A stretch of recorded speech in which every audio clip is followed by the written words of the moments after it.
The city is awake. Across the length of its 5 boroughs, the vast stream of humanity will move. This was what a New Yorker's commute looked like in 1961. Can be seen the daily miracle that is the New York City transit system. That was then. Convenient. And this is now. Stand clear of the closing doors, please. Subway riders demanding an end to their commuting nightmare. So fed up with all the delays and cancellations that they are suing the MTA. New York subway now has the worst on-time performance of any major rapid transit system in the world, and commuters are pissed. This woman's commute has gotten so bad she's considering leaving a job she really likes. No, I got a new job. This rabbi was sent into a panic when his train stalled just before Shabbat. And then there's this guy who was stuck underground for so long, commuters saying to pass the time. God gonna make me lose my mind. Up in It's been 2 hours. They ended up making a Facebook group. They're still in touch. Yeah. The mornings where every single line is delayed feels like cruel or arbitrary. But it really wasn't that long ago that New Yorkers would laugh at other city subway systems. 4 lines in Boston, 2 in LA, that's cute. In New York, our trains run 24/7. We have 665 miles of track, 472 stations, 27 subway lines, and almost 6 million riders every single day. Does it really have to be this way? Also, has it always been this bad? Turns out the MTA has recovered from a transit crisis before. Ladies and gentlemen, we are being helped momentarily by the train's dispatcher. These were the trains in the 1970s. Poor maintenance, high crime, and widespread graffiti. It was kind of scary. And that's Jim. He's been reporting on the subway since before I was born. He wrote the book about the subway, literally. In the 70s, it was really, really bad. Maintenance really had suffered. So officials poured money into the system and it improved. They are working on it. They're doing the best they can. They're fixing the track. Well, they're fixing the track. They put in a new escalator downstairs. They improved it in the 80s. Today we got better equipment, better parts, and better tools.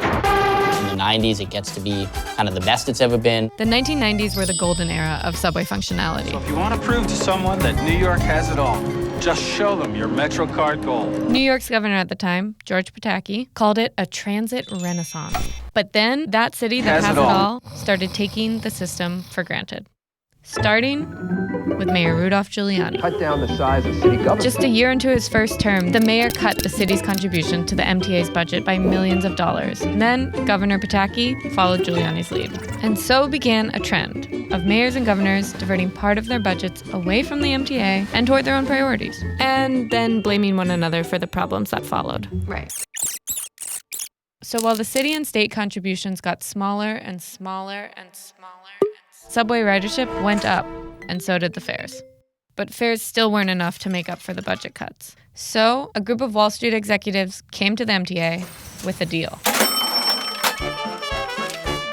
These Wall Street execs, they went to the head of the MTA, also known as the governor, and said, "Give us your debt. We'll pay you cash. Pay us back later."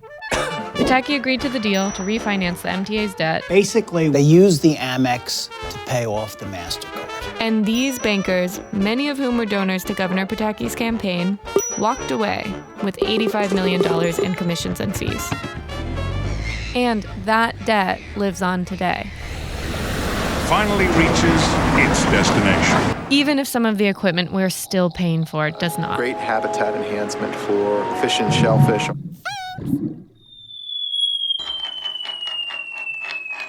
Then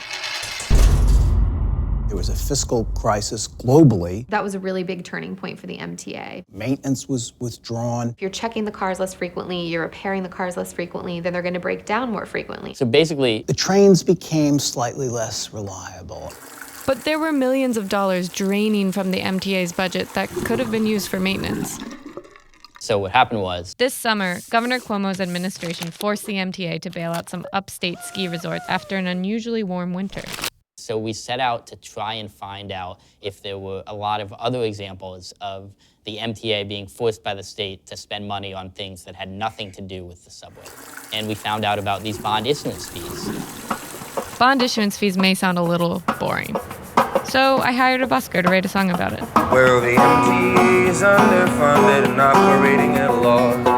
And over half their capital budget is money they borrow by issuing bonds. And every time they issue a bond, they get charged a fee by the state. And it's state funding cuts that force them to issue the bonds in the first place. And in the last 15 years, the MTA has paid the state over $328 million in bond issuance fees. Whoa, whoa, whoa. Let me put it this way. The MTA brings in a lot of money. The state has used that money as a piggy bank for other priorities. The next stop is Fulton Street. Fulton Street was the pet project of a guy named Sheldon Silver. He wanted Fulton Street to be the Grand Central Station of downtown Manhattan. So construction started, the years went by, and the day of the grand opening arrived. Oh gosh, we're way over budget. At this point, the MTA board wants to scale things back. And one of the board members, Nancy Cheval, wife of Paul McCartney, said, "We're not building cathedrals here." But the next day, Sheldon Silver demanded, "You are going to build this thing the way it was originally supposed to be built, or else I'm going to veto your capital budget." So the MTA complied. $1.5 billion on one station. We didn't get an extra subway car, an extra foot of track. Nothing. Did I say it was in his district? Fulton Street was just one example. These politicians really wanted to be able to have a big project. They could champion mosaics and artwork, and everything is brand new. Shiny subway station. This is exciting, right? I did this for you. Here is my gift to you. Yeah, and I feel good about that. Of course you should. You can't really do that with replacing some ancient subway signal system that people don't even know exists. No one wants to talk about the signals. I don't think I understand how the signals even work. And neither did I. So I watched a documentary released by the MTA to learn more. People know that the system is old, but I don't think they realize just how old it is. It's not just the architecture that's 100 years old. It's a lot of the basic technology as well. We never really know where the train is. Yeah, the workers don't actually know where the trains are exactly, precisely on the tracks. They know what section they are in. So they have to keep them a safe distance apart as they go through the system. You can't just go to Best Buy and pick up something to replace this 1930s piece of equipment. New signals would mean more trains running more efficiently and closer together.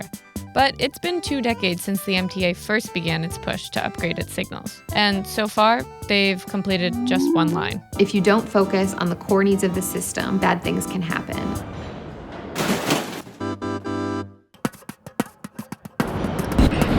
So the trains were not as well taken care of, the signal system deteriorated, and there was very little margin for error.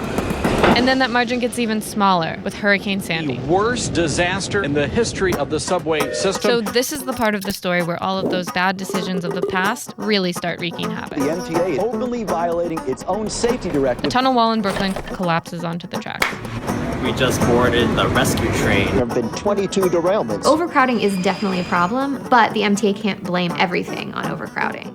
The issue is there's not one person to blame. There's been a lot of back and forth between the governor and the mayor. Blame everybody who has been in power in New York in the past 25 years. A train careens off the tracks in Harlem, injuring 34 people. And in summer of 2017, the waiting and crowding and derailments reach a breaking point. And at long last, Governor Cuomo declares a state of emergency. I mean, there is some light at the end of the tunnel. No pun intended. I actually did not intend that pun. You know, there are some signs that politicians are now taking the maintenance of the subway system seriously. Elected leaders are finally expected to come out with a plan to pay for the MTA. And I think there's a consensus they can't just rely on debt anymore. I believe in you, Subway. But you gotta get it together. We want to do this. We need to do this. We will do this. I think delays in a messed up way are a way to bring people together. There's no New York City without the subways. I regard it as the great public commons of New York. Yeah, it was good. Nice meeting all of you. They ride together, and in this journey can be seen the daily miracle that is the New York City transit system, upon which the very existence of the city and its people depend.